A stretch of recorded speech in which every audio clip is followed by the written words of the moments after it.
ஒரு கடாய் அடுப்பில் வச்சு 2 ஸ்பூன் எண்ணெய் ஊற்றிக்கிறேன். எண்ணெய் சூடாயிடுச்சு. 25 பூண்டு தோல் உரித்து வச்சுருக்கிறேன். எண்ணெயில் போட்டு நல்லா வதக்கிக்கலாம். இந்த அளவுக்கு வதக்கினா போதும். 7 காஞ்ச மிளகாய் போட்டுடலாம். 1 ஸ்பூன் பொட்டுக்கடலை போட்டுடலாம். சின்ன நெல்லிக்காய் சைஸ் புளி போட்டுடலாம். கொஞ்சம் கொத்தமல்லி போட்டுடலாம்.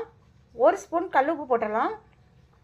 இப்போ இது எல்லாத்தையும் எண்ணெயில் ஒரு 2 நிமிஷம் வதக்கினா போதும். இது நல்லா ஆறட்டும். நல்லா ஆறினோடனே மிக்ஸி ஜாரில் போட்டு கொஞ்சமாக தண்ணி ஊற்றி நைஸாக அரைச்சிட்டு வந்து பார்க்கலாம். நைஸாக அரைச்சாச்சு. இதை ஒரு சின்ன கிண்ணத்துக்கு மாற்றிக்கலாம். இப்போ இதை தாளிச்சிடலாம். ஒரு குட்டி ஃபேனில் 2 ஸ்பூன் எண்ணெய் ஊற்றிக்கிறேன். எண்ணெய் சூடாயிடுச்சு. 1/2 ஸ்பூன் கடுகு உளுந்து போட்டுடலாம். 1 கொத்து கருவேப்பிலை போட்டுடலாம். கொஞ்சம் பெருங்காயம் போட்டுடலாம். இப்போ சட்னியில் ஊற்றிடலாம். சட்னி ரெடி ஆயிடுச்சு.